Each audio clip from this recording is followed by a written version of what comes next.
Hello everyone, good morning. कैसे हैं आप सब? आई होप आप बहुत अच्छे होंगे, अपनी पढ़ाई को बहुत अच्छे से कर रहे होंगे। जैसे कि हमने कल एचटेट पीवाईक्यू 2018 के क्वेश्चंस किए थे। आज मैं आपके साथ एचटेट पीवाईक्यू 2019 के क्वेश्चन लेकर आई हूँ। ठीक है।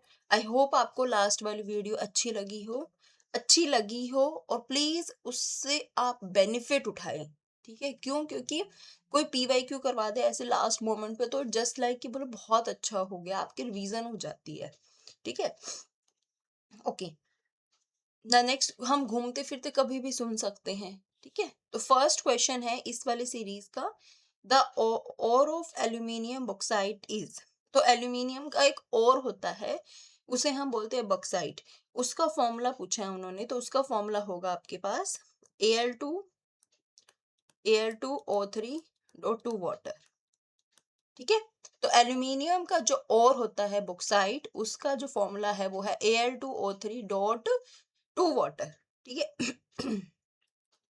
नेक्स्ट क्वेश्चन है the correct order of acidic strength of the following compound is. आपको करेक्ट ऑर्डर बताना है इनका। तो इनका क्या है, हमें ऑर्डर डिटरमाइन के लिए हमें ये देखना होगा, जब कभी भी हमें किसी कंपाउंड की एसिडिक स्ट्रेंथ देखनी होती है तो हमें ये देखना होता है कि कॉन्जुगेट बेस क्या है उसका। ठीक है, उससे कॉन्जुगेट बेस क्या बना और कॉन्जुगेट बेस कैसे फॉर्म होता है, पहले हम चेक करेंगे कि हमारे कॉन्जुगेट बेस की स्टेबिलिटी क्या है। ठीक है, और कॉन्जुगेट बेस स्टेब और बनता कैसे है, बाय लॉस ऑफ प्रोटॉन। ठीक है, जितना स्टेबल कॉन्जुगेट बेस होगा यानी उतना ही वो स्ट्रॉन्ग क्या होगा, एसिड होगा। ठीक है, जैसे CH3COH है अगर हम बात करें। ठीक है, तो इसमें क्या है कि इसके अंदर जब हम H+ को लूज कर लेंगे तो जो H+ को लूज करने के बाद इसके अंदर रेजोनेंस स्टेबलाइजेशन बहुत अच्छा आएगा कार्बोक्सिलिक आयन का। देखो ये CH3 है, C double bond O negative, तो ये यहाँ पे और ये यहाँ पे चला जाएगा, तो इस तरह से इनका रेजोनेंस स्टेबलाइजेशन बहुत अच्छा आएगा। ठीक है, H2CO3 की बात करूं मैं, तो कार्बोनिक एसिड बहुत स्ट्रॉन्गर होता है फिनॉल से, पर कार्बोक्सिलिक एसिड से वीक होता है। ठीक है, ये स्ट्रॉन्ग तो होता है फिनॉल से। फिनॉल से क्यों स्ट्रॉन्ग होता है, क्योंकि यहाँ पर जो नेगेटिव चार्ज होता है वो लोकलाइज रहता है, फिनॉल में तो वो रिमूव करता रहता है। ठीक है। अच्छा, ये है आपका C6H5OH। जो इसके अंदर फिनोक्साइड आयन है वो रेजोनेंस स्टेबलाइज्ड है, बट वो लेस होता है कार्बोक्सिलेटन से। क्यों? क्योंकि उसके अंदर वो रेजोनेंस होता रहता है। वाटर का आपको पता ही है 15.7 होता है एसिडिक स्ट्रेंथ। ठीक है। अच्छा, इथाइन, अगर मैं बात करूं इथाइन की। ठीक है, इथाइन की बात करूं मैं अगर, तो इथाइन पे बस sp stabilised sp hybridised carbon है, जो बहुत ज्यादा उसे मतलब making it slightly acidic but still very weak. वो एसिडिक होते हैं पर बहुत वीक होते हैं। ठीक है, तो सबसे सबसे ज्यादा आपका कॉन्जुगेट बेस टेबल है वो कौन सा है आपका, एसिटिक, ये CH3COH। ठीक है, फिर उसके बाद H2CO3, क्योंकि ये फिनॉल से स्ट्रॉन्ग है। ठीक है, फिर फिनॉल हो जाएगा इसमें, ऑप्शन देखिए आप ये वाला। ठीक है, फिर फिनॉल हो जाएगा, फिर वाटर होगा आपका, और फिर उसके बाद में इथाइन होगा। ठीक है, तो आपका ये ऑर्डर हो जाएगा। ये सब हम इस बेस पे कर पा रहे हैं, हमें उसके रेजोनेंस स्टेबलाइजेशन देखनी है। ठीक है, तो ऑप्शन हो जाएगा सी। ओके, नेक्स्ट क्वेश्चन है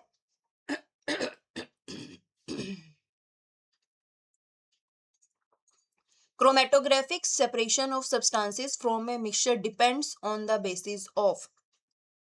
तो हम क्रोमेटोग्राफी सेपरेशन कर रहे हैं सब्सटेंस का, वो किस बात पे डिपेंड करता है, there solubility in the same solvent, the difference in their volatility, their different colors from under similar condition, और the different extent of their absorption by the same material। तो क्रोमेटोग्राफी सेपरेशन जो है वो इस बात पे डिपेंड करता है कि जो सेम मटेरियल पर, जैसे आप सेम आप उसके ऊपर लेयर लेते हैं, उसके ऊपर कितना एड्सॉर्प्शन हो रहा है। ठीक है, तो क्रोमेटोग्राफी एक ऐसी टेक्निक है जिसमें हम मिक्सचर को सेपरेट करते हैं based on their affinity for two substance. हम दो सब्सटेंस का लिखते हैं, एक तो सेकेंडरी फेज, ठीक है, और एक होता है मोबाइल फेज। सेकेंडरी फेज क्या होता है, जो एक ही जगह पे रहता है, जो नीचे वाला होता है। मोबाइल फेज क्या होता है, जो मूव करता है, ठीक है।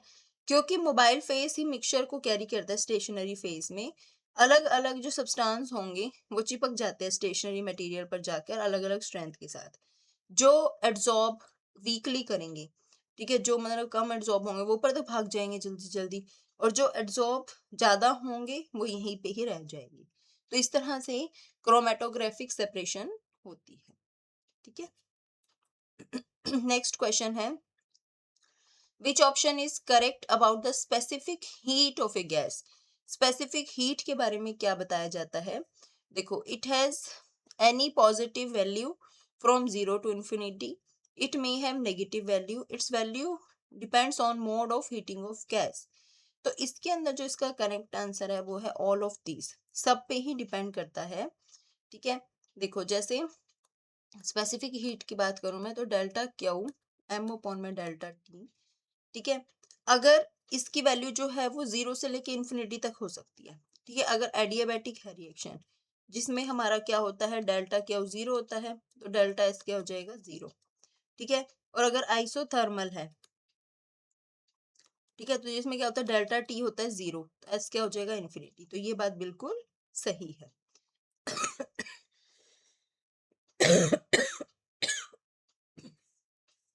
अच्छा, नेक्स्ट है, it may have negative value.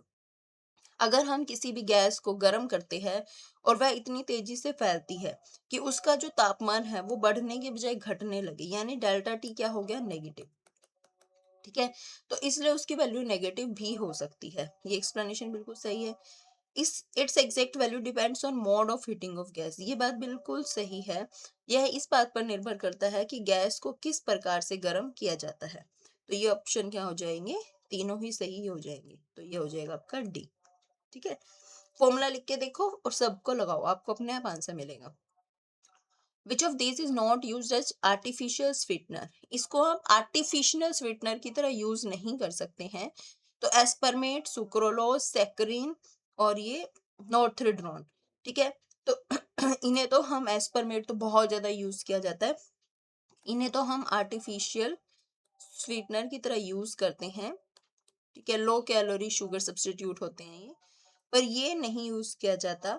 ये एक सिंथेटिक हार्मोन होता है जो बर्थ कंट्रोल पिल्स में डाला जाता है, ठीक है, यानी जो ओरल कॉन्ट्रासेप्टिव्स लिए जाते हैं उसके अंदर, ठीक है। तो इसके अंदर कोई भी स्वीटनिंग प्रॉपर्टी नहीं होती है। विद रेफरेंस, नेक्स्ट क्वेश्चन है, with reference to the reaction the equivalent weight of KMnO4 would be this, ठीक है। तो आपको बताना है इक्विवेलेंट वेट क्या होगा उसका।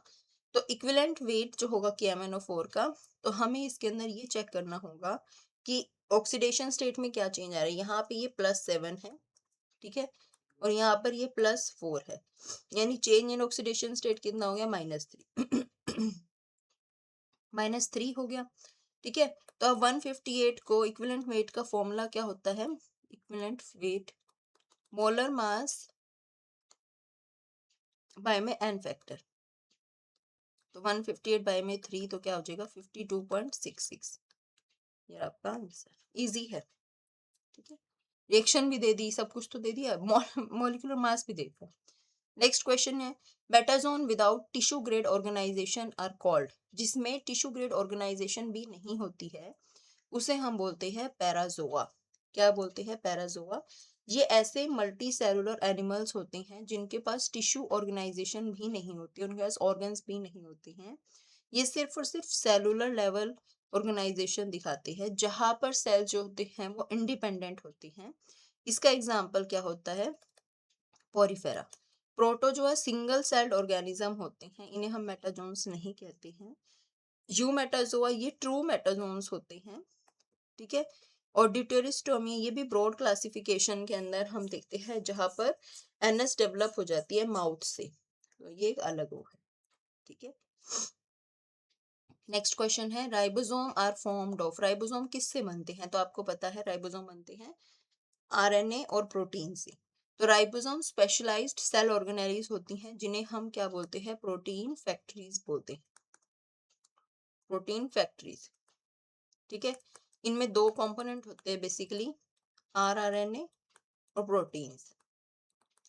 आरआरएनए उसको स्ट्रक्चरल फ्रेमवर्क देता है और प्रोटीन्स असिस्ट करता है राइबोसोम की फंक्शनिंग में।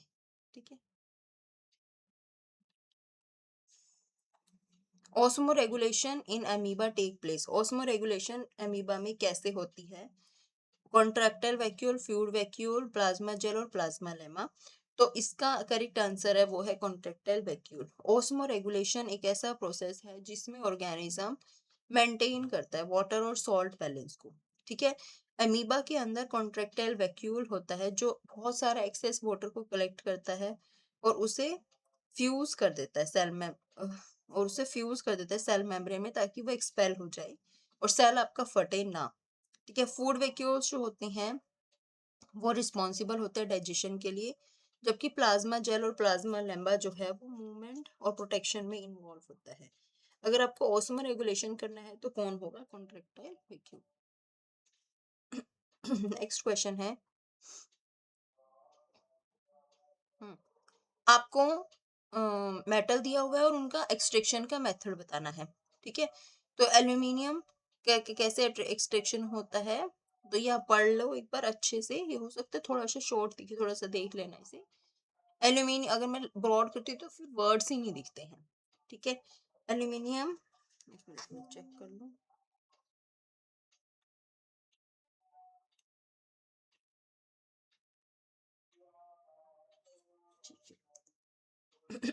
एल्यूमिनियम का कैसे होता है? एल्यूमिनियम का एक और होता है, ठीक है, उससे हम इलेक्ट्रोलाइसिस करते हैं उसकी। ठीक है, तो ये सही है, मोल्टन कोरोलाइट से। तो 1 का हो जाएगा ए। ठीक है, अच्छा आयरन, आयरन का कैसे होता है? हम उसका रिडक्शन करते हैं ऑक्साइड सीओ के साथ और कोक इन ब्लास्ट फर्नेस, तो ऑप्शन 2 का हो जाएगा डी। कॉपर, कॉपर की क्या की जाती है? रोस्टिंग। ठीक है, रोस्टिंग की जाती है उसके सल्फाइड और की। और जिंक, जिंक क्या है? Roasting allowed by reduction with Coke, तो ये बी हो जाएगा। ठीक है, तो इसका करेक्ट आंसर हो जाएगा ए डी सी बी, और ऑप्शन कौन सा है? वो बी। ठीक है, देखो जब आप एक्सट्रैक्शन वाले चैप्टर को थोड़ा सा रिवाइज करोगे तो आप करते करते ही इनको आपको याद आना लग जाएगा। ठीक है, ओके, नेक्स्ट स्टेज है, इन विच स्टेज, जैसे कल भी हमने पढ़ा था ये वाला सेम क्वेश्चन उसी से ही। In which stage are chromatids clearly visible in meiosis. Meiosis के अंदर क्लियरली विजिबल कब होते हैं? तो आपको पता होना चाहिए कि ये क्लियरली विजिबल होते हैं पैकेटीन स्टेज में। ठीक है, पैकेटीन ही क्यों? क्योंकि यहाँ पर क्रॉसिंग ओवर हो रही होती है इस सब स्टेज प्रोफेज वन की स्टेज में होमोलोगस क्रोमोसोम टाइटली पेयर्ड होते हैं। ठीक है, और वहां पर टेट्राड की, एक तो यहाँ पर क्या होता है क्रॉसिंग ओवर में, और यहाँ पे क्या होता है टेट्राड फॉर्मेशन होती है। ठीक है, तो दो ये क्रोमोसोम है बाइवेलेंट के, उनके अंदर 4 जो है वो इस तरह से फॉर्म होते हैं तो टेट्राड बन जाता है, इसीलिए क्रोमैटिड्स क्लियरली विजिबल कहाँ होते हैं? आपके पैकेटेड में। नेक्स्ट क्वेश्चन है, the true stem of which of the following part is plant is underground. किसके अंडरग्राउंड होती है? तो है आपका बनाना। ठीक है, बनाना के अंदर जो उसकी स्टेम होती है, जो ट्रू स्टेम होती है वो अंदर ही होती है। बनाना पार्ट के अंदर जो पार्ट बाहर दिख रहा होता है, ठीक है, that looks like a trunk, जो बिल्कुल ट्रंक की तरह दिख रहा होता है, वो होता है आपका स्ट्यूडोस्टेम। ठीक है, टाइटली लीफ बेस से मिलके बना होता है। ट्रू स्टेम जो होती है वो राइजोम होती है जो अंडरग्राउंड में ग्रो करती है। ठीक है, ओके, नेक्स्ट क्वेश्चन है, elimination of HBr from true butane results in the formation of। जब आप ट्यूब ब्रोमोब्यूटेन के अंदर, ठीक है, रिमूवल करते हैं HBr का तो क्या बनता है? तो आपको पता होना चाहिए ये आपका सेटजेफ रूल से कि एलिमिनेशन रिएक्शन के अंदर जो मोर सब्स्टिट्यूटेड एल्कीन होता है वही मेजर प्रोडक्ट बनता है, क्योंकि वो ज्यादा स्टेबल होता है। ठीक है, तो इसके अंदर क्या बनेगा? प्रीडोमिनेटली ट्यूब्यूटीन बनेगा, क्यों 2 ब्रोमोबुटान से? क्यों? क्योंकि एज पर ZF रूल। ठीक है। The electrons identified by quantum numbers n and l are. ठीक है। तो आपको ये बताना है कैन बी प्लेस्ड इन और in order of increasing energy. तो देखो 4, हम इसमें पता है आपको एनर्जी के लिए n+l रूल लगाते हैं। तो 4+1 हो जाएगा 5, ये हो जाएगा 4, ये भी 5 और ये है 4। ठीक है। अब आपको ये देखना है जिसकी जिसके पास electron have,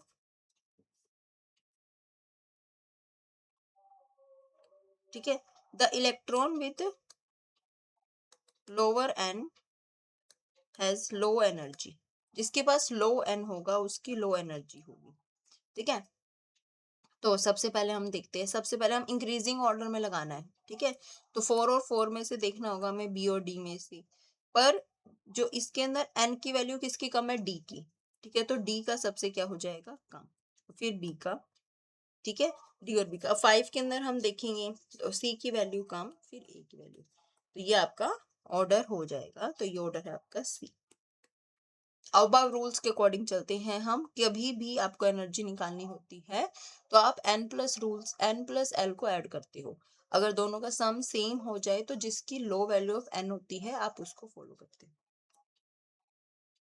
in which of the following plants root is the food storage organ? किसमें जो है आपका रूट जो है वो फूड स्टोरेज ऑर्गन है? तो आपको होना चाहिए स्वीट पोटैटो। तो क्या होना चाहिए? Sweet potato. Sweet potato modified root होती है ताकि वो फूड को स्टोर कर सके। पोटैटो क्या है? ये मॉडिफाइड अंडरग्राउंड स्टेम है। ठीक है। अनियन क्या है? अंडरग्राउंड स्टेम है।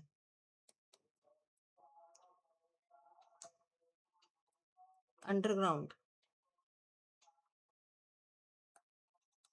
जिंजर क्या है? वो भी एक अंडरग्राउंड स्टेम है। ठीक है। तो अंडरग्राउंड रूट जो है आपकी फूड रूट है जो, वो कौन है? Sweet potato. अच्छा, नॉनसेंस कोडॉन कौन सा था? ये मैंने कल भी आपको बताए थे। आपके पास 3 ऐसे कोडॉन होते हैं जो नॉनसेंस होते हैं, जिन्हें हम स्टॉप कोडॉन बोलते हैं। तो वो होते हैं आपके UHG, UAA और UGA। ठीक है। तो इसके अंदर ऑप्शन हो जाएगा UAG। ठीक है। अच्छा, UCG अगर मैं आपको बात करूं, UGG ये होता है ट्रिप्टोफैन का,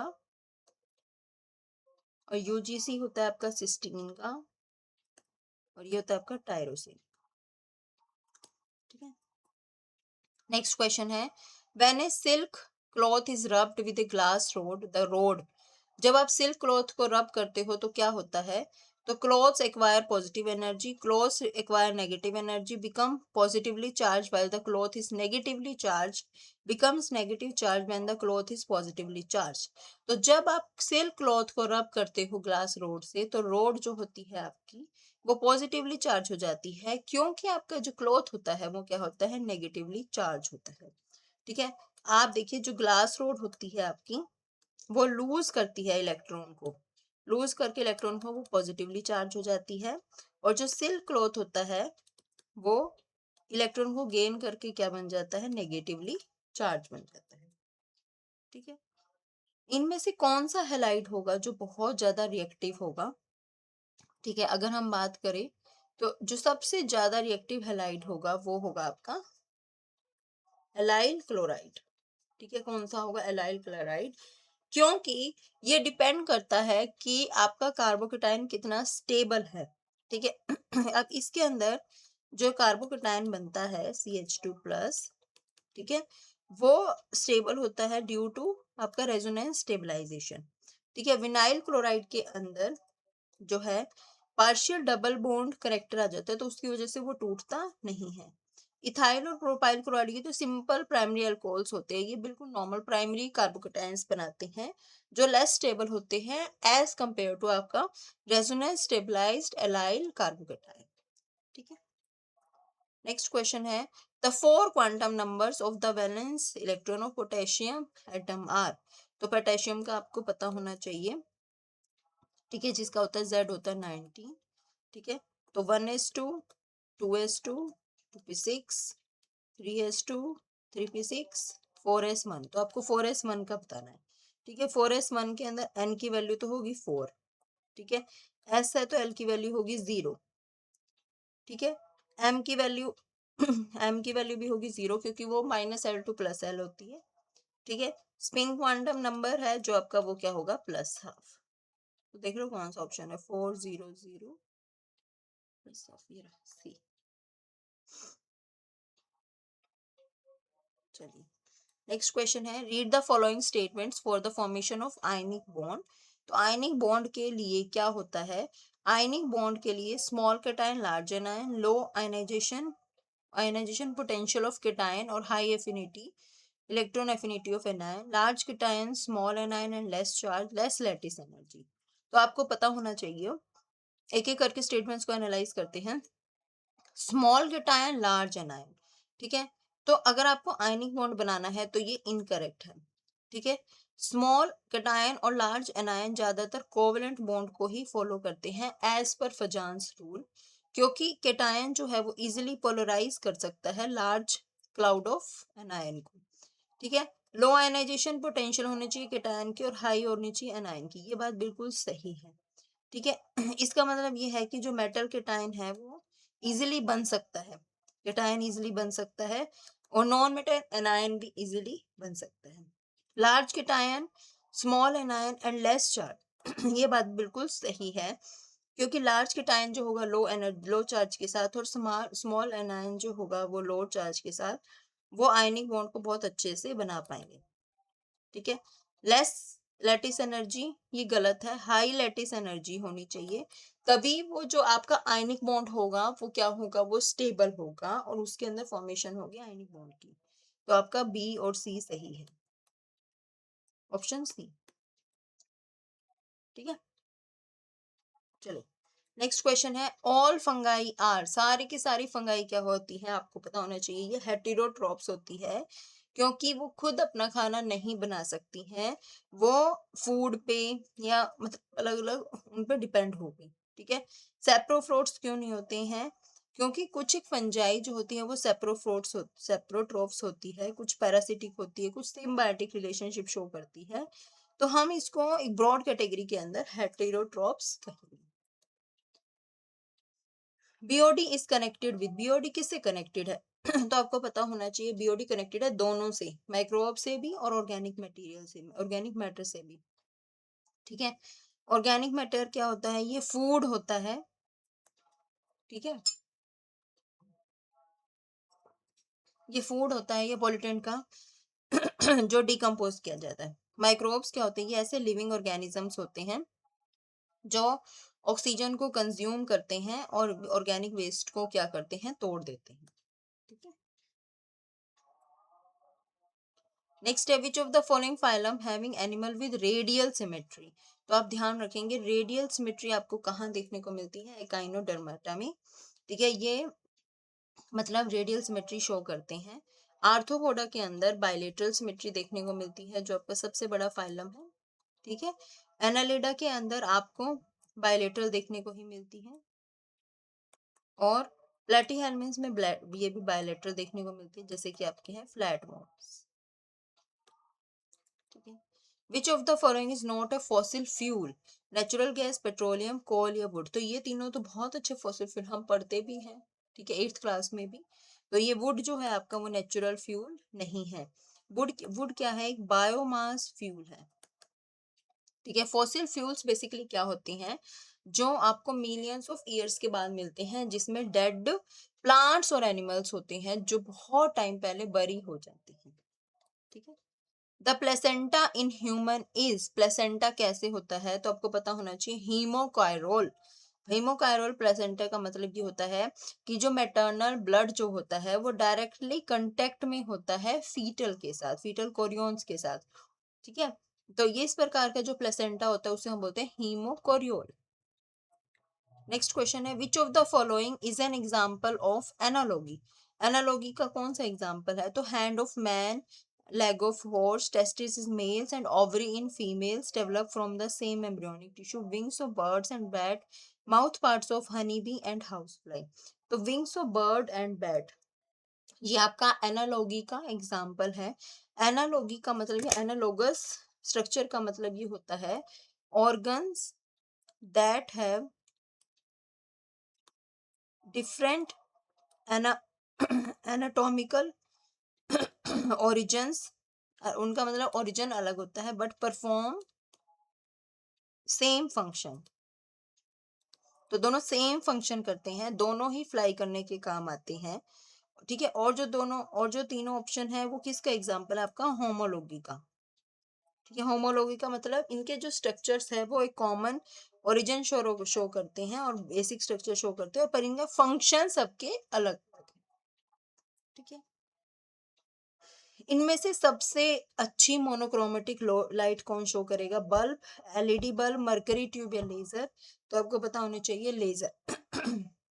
तो मोनोक्रोमेटिक ले जो है, ठीक है, जो जिसके अंदर light consist of only one wavelength होनी चाहिए, कलर होना चाहिए। तो लेजर क्या होती है? Light एम्प्लीकेशन amplification amplification by stimulated emission of radiation.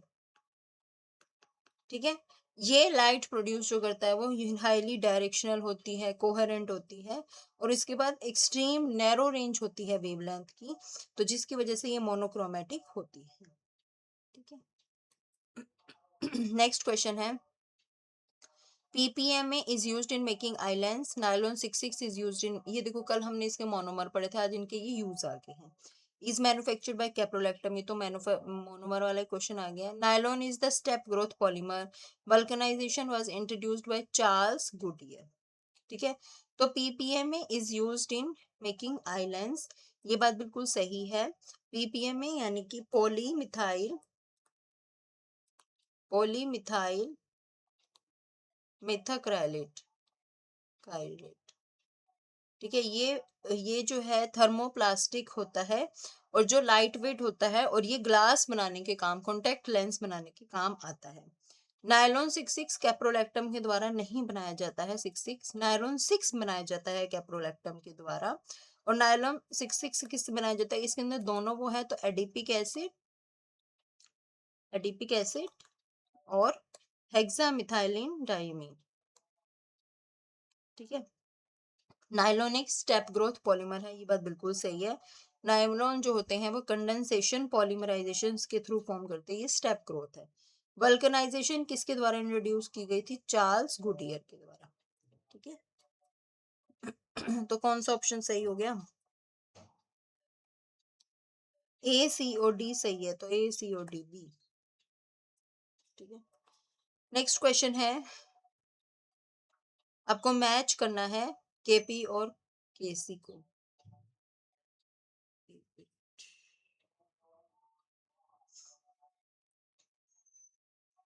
और ये क्या हो गया? एक मिनट।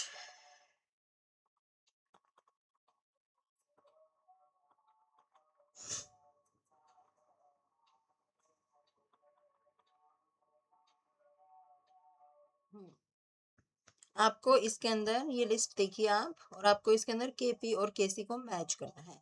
तो आपको पता है केपी और केसी के बीच में रिलेशन होता है केसी आर टी डेल्टा जी। ठीक है, जबकि जो डेल्टा एन जी जो होता है वो change in number of molecular gases होता है प्रोडक्ट्स और रिएक्टेंट्स की। ठीक है, तो अब इसके अंदर क्या होगा? ठीक है, अगर आप फर्स्ट क्वेश्चन को देखेंगे N2 और 3, 2 मिनट्स। ठीक है,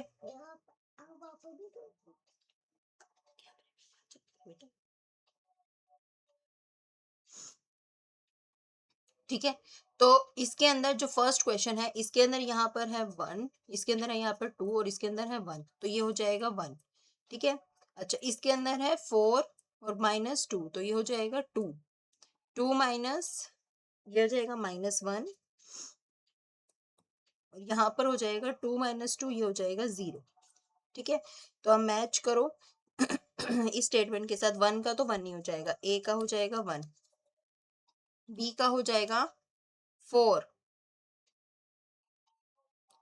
ठीक है, और सी का हो जाएगा आपका इक्वल वाला, -1 वाला हो जाएगा आपका -1 कहाँ लिखा हुआ है, अच्छा केपी वाला 1, केपी ये हो जाएगा आपका केसी, हाँ ये इधर आ गया ना, तो ये हो जाएगा 2, ठीक है, और डी का हो जाएगा आपका 3, ठीक है, तो ये ऑप्शन आपका हो जाएगा, तो ये सेट बैठेगा 1 4 2 3, ए ऑप्शन, ठीक है। नेक्स्ट क्वेश्चन है term used for pollination which take place in close plants, close flowers के अंदर जो होती है वो होती है आपकी क्लिस्टोगैमी, ठीक है, ये उन फ्लावर्स में होती है जिसके अंदर फ्लावर्स जो है वो ओपन नहीं होते हैं। एलोगैमी उसमें होती है जिसमें जो क्रॉस पॉलिनेशन होती है डिफरेंट फ्लावर्स के अंदर, ठीक है।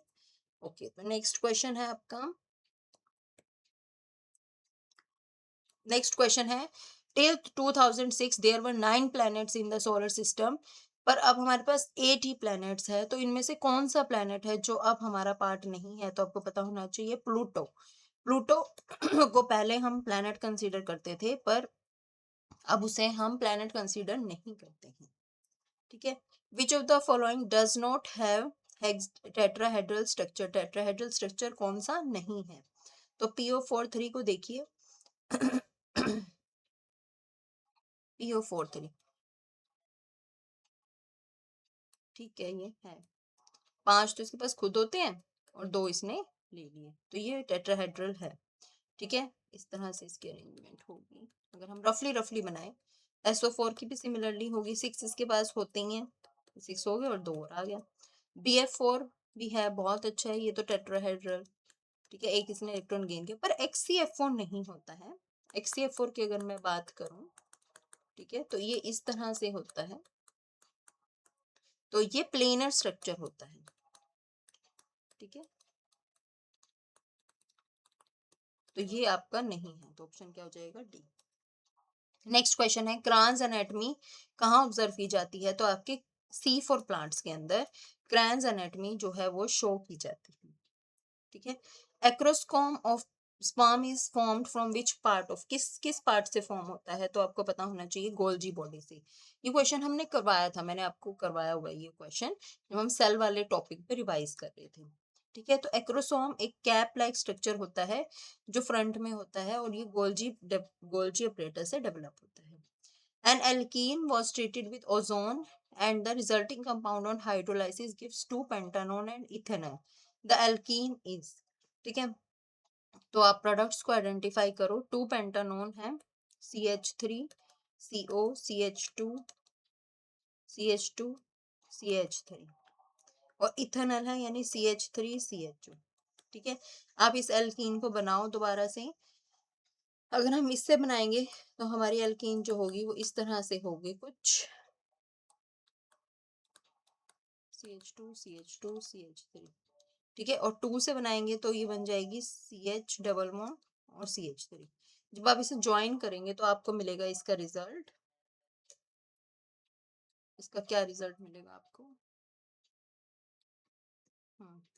CH3 C CH3, यहाँ पर हो जाएगा CH3 double bond CH CH2 CH,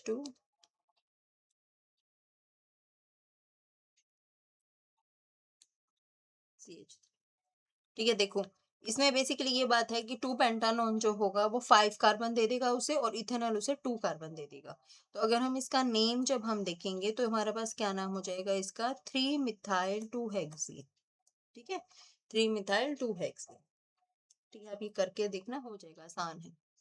Which of the following compounds statement is correct with respect to property of animals in the elements in the carbon family with an increase in atomic number, ठीक है, तो atomic size decrease ये पढ़ लो आप सारे, तो इसके अंदर ऑप्शन जो होगा वो होगा stability of +2 oxidation state increases, तो ये बात बिल्कुल सही है, एटॉमिक साइज जो होता है वो इंक्रीज होता है, ठीक है, आयनाइजेशन जो है वो डिक्रीज होता है, मेटेलिक करेक्टर भी इंक्रीज होता है, पर जो स्टेबिलिटी होती है +2 की वो क्या होती है आपकी बढ़ जाती है, ये होता है आपका +2 इनर्ट पेयर इफेक्ट की वजह से, ठीक है, due to inert pair effect, जिसमें हम जैसे जैसे नीचे जाते हैं तो हमारा जो लो ऑक्सीडेशन स्टेट है वो बढ़ जाता है।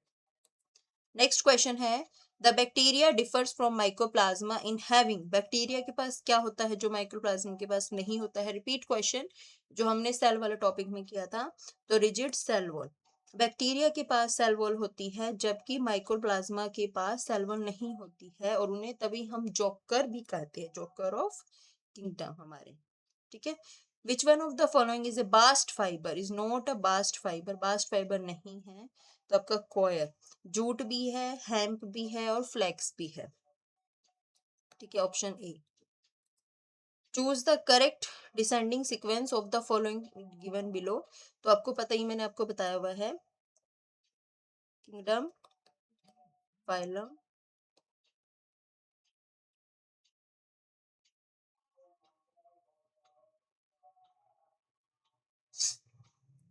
हम्म, हम्म, ठीक है। तो आप ये देख लीजिए, क्लास हो जाएगा, फिर ऑर्डर, फिर फैमिली, फिर जीनस और स्पीशीज, तो यानी सी, बी, ई, ए और डी। मैच करो option C, B, E, A, D, option number C. Next question है, phytochrome is related to, phytochrome किससे रिलेटेड होता है? फोटोपीरियोडिज्म से। ठीक है, फाइटोक्रोम एक पिगमेंट होता है जो प्लांट्स के अंदर इन्वॉल्व होता है, और वो बेसिकली जो है वो जुड़ा होता है किससे? फोटोपीरियोडिज्म से। ठीक है, नेक्स्ट है, इसमें आपको decreasing order of their base strength के बारे में लगाना है। तो इसके अंदर आप दो इफेक्ट देखेंगे डिक्रीजिंग ऑर्डर के लिए, कि जिसके अंदर इलेक्ट्रॉन डोनेटिंग ग्रुप होंगे, अगर इलेक्ट्रॉन डोनेटिंग ग्रुप होंगे तो वो बेसिसिटी को इंक्रीज करेंगे, और इलेक्ट्रॉन विड्रॉइंग ग्रुप होंगे तो वो बेसिसिटी को डिक्रीज करेंगे। ठीक है, अब पैरा, जो आपके पास ये वाला ग्रुप लगा है, पैरा CH3 वाला, इसके अंदर जो है ये इलेक्ट्रॉन डोनेटिंग ग्रुप है। ठीक है, इसकी वजह से ये सबसे ज्यादा बेसिक होगा। ठीक है, अगर हम मैं बात करूं तो फिर उसके बाद आपके पास ये वाला ग्रुप है, ये एनिलीन है, इसके पास कोई सब्स्टिट्यूट नहीं है तो फिर ये हो जाएगा। फिर उसके बाद आपके पास मेटा पे NO2 है, मेटा पे NO2 बहुत अच्छा इलेक्ट्रॉन विड्रॉइंग ग्रुप होता है, तो ये हो जाएगा आपका 3। फिर उसके बाद पैरा पे सबसे लीस्ट बेसिक होगा 2। तो एनिलीन के अंदर बेसिसिटी इस बात पर डिटरमाइन की जाती है कि जो ग्रुप अटैच है वो इलेक्ट्रॉन विड्रॉइंग है या इलेक्ट्रॉन डोनेटिंग है।